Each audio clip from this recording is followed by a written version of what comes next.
Welcome to Joyful Bible Story Time, where Bible stories come to life. Last time, we learned how Joseph, a young man loved by his father Jacob, had amazing dreams from God. But those dreams made his brothers jealous, so jealous that they threw him into a pit and sold him to strangers. Can you imagine how scary and lonely that must have been? Joseph's life seemed to fall apart in one day. His brothers betrayed him, his father thought he was gone forever, and Joseph was carried away by strangers to a far and unknown land. But here's the big question. Did God forget Joseph? Was Joseph's story over? No, not at all. God's plan was still unfolding. Let's find out what happened next in Joseph's amazing journey. Joseph was taken far, far from home. The land of Canaan, where his father and family lived, was now behind him. Before him stretched the land of Egypt, tall buildings, strange clothing, different language, and people who worshiped many gods he did not know. Joseph was sold to a man named Potiphar, an important officer who worked for Pharaoh, the king of Egypt. Joseph was now a servant in a foreign household. But even though Joseph was far away from his family, and even though life seemed unfair, Joseph remembered something very important. He was not alone. God was with him. So instead of giving up, Joseph chose to work with honesty, kindness, and strength. When he swept the floors, he did it well.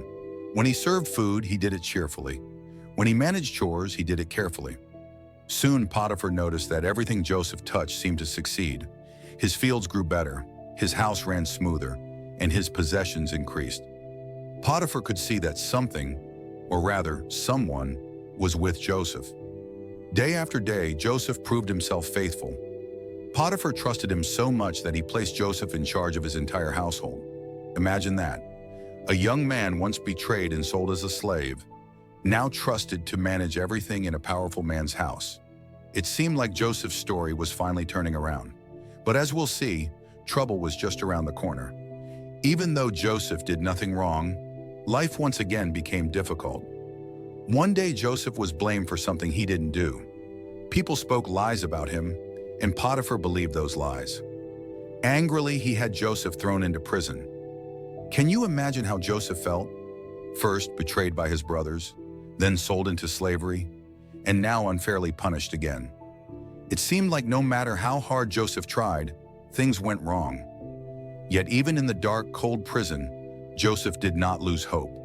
Instead of sitting in sadness, Joseph decided to keep trusting God. He spoke kindly to the guards. He helped the prisoners. He listened to their troubles. Slowly, even the prison keeper noticed something different about Joseph. Just like in Potiphar's house, everything Joseph touched seemed to succeed. The keeper trusted him so much that Joseph was put in charge of helping to run the prison itself. Isn't that amazing? Even in the darkest places, God's light in Joseph's heart could not be hidden. Joseph didn't know how long he would stay in prison. He didn't know if he would ever be free. But he knew one thing for certain. God had not abandoned him. One night, something unusual happened. Two men who worked for Pharaoh, the king of Egypt, were thrown into prison. One was the cupbearer, who served Pharaoh's drinks, and the other was the baker, who prepared Pharaoh's bread. They both had strange dreams that left them troubled. When Joseph saw their worried faces, he asked, "Why do you look so sad today?" They answered, "We both had dreams, but there is no one here to explain what they mean." Then Joseph said something important. "Only God can tell us the meaning of dreams. Tell me your dreams." The cupbearer spoke first. He dreamed of a vine with 3 branches. The branches budded, blossomed, and ripened into grapes. He took the grapes, squeezed them into Pharaoh's cup, and gave it to him. Joseph prayed and explained, "This dream means that in 3 days Pharaoh will lift you up and give you your position back. You will serve Pharaoh again." The baker listened and shared his dream. He dreamed of 3 baskets of bread on his head. In the top basket were all kinds of baked goods for Pharaoh, but birds came and ate them out of the basket. Joseph's face grew serious. He told the baker, "This dream means that in 3 days Pharaoh will punish you, and you will not live." And just as Joseph said, the dreams came true. 3 days later, the cupbearer was restored, and the baker faced judgment. Before the cupbearer left, Joseph asked one simple thing: Please remember me and mention me to Pharaoh, so I can be freed from this prison." But sadly, the cupbearer forgot Joseph. Days turned into weeks, and weeks into months, and Joseph stayed in prison. Yet Joseph did not stop trusting God. 2 full years passed. Then one night, Pharaoh himself had 2 very strange dreams. In the first dream, 7 fat, healthy cows came up from the river and grazed among the reeds. After them, 7 thin, sickly cows came up, and the thin cows ate the fat cows. But even after eating them, they still looked thin and weak. Pharaoh awoke, troubled. Then he fell asleep again and dreamed a second dream. 7 healthy heads of grain grew on one stalk. After them, 7 thin heads of grain, dried and scorched by the wind, swallowed up the healthy heads. Pharaoh awoke again, confused and disturbed. What could these dreams mean? He called all his magicians and wise men, but no one could explain them. That's when the cupbearer suddenly remembered something. "Pharaoh, when I was in prison, there was a young man there who explained my dream. Everything he said came true. His name was Joseph." At once, Pharaoh sent for Joseph. Joseph was quickly brought out of prison, washed, given clean clothes, and brought before the king of Egypt. Pharaoh said, "I have had dreams, but no one can explain them." "I hear that you can," Joseph answered humbly. "I cannot, but God will give Pharaoh the answer he desires." Pharaoh told Joseph his 2 dreams. Joseph listened carefully, then explained, "Both dreams mean the same thing. God has shown Pharaoh what is about to happen. There will be 7 years of great plenty in the land of Egypt, followed by 7 years of severe famine. The famine will be so bad that all the good years will be forgotten. Pharaoh should appoint a wise and trustworthy man to oversee the land, collect food during the good years, and store it so that Egypt will not starve during the famine." Pharaoh and his officials were amazed. Who could be wise enough to do this?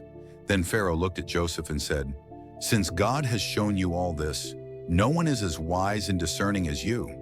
You shall be in charge of my palace, and all my people shall obey your word. Only I will be greater than you." Just like that, Joseph was lifted out of prison and made ruler over all Egypt. Pharaoh gave him fine robes, a royal ring, and a chariot to ride. Crowds cheered as Joseph passed by, now second in command of the greatest kingdom of the time. Joseph began his new work with faithfulness.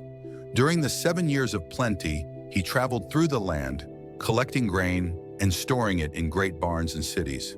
He worked carefully, preparing for the years to come. Then, as God had shown, the 7 years of famine arrived. But Egypt was ready because Joseph had listened to God. People from every land came to Egypt to buy food, and Joseph provided for them all. From the pit to the prison to the palace, Joseph's journey was proof that God's plan always wins in the end. But Joseph's story was not finished yet. Far away in the land of Canaan, Joseph's family was also hungry. Jacob, his father, sent Joseph's brothers to Egypt to buy food. They came before Joseph, but they did not recognize him. Years had passed, and Joseph now looked like an Egyptian ruler. But Joseph knew them at once. Joseph remembered the dreams he had as a boy. Dreams of his brothers bowing before him. And here they were, bowing before him, asking for food. He could have taken revenge. He could have sent them away. But instead, Joseph tested them to see if their hearts had changed. After some time, Joseph could not hold back his tears. He revealed himself, saying, "I am Joseph, your brother." The brothers were shocked and afraid, but Joseph spoke gently.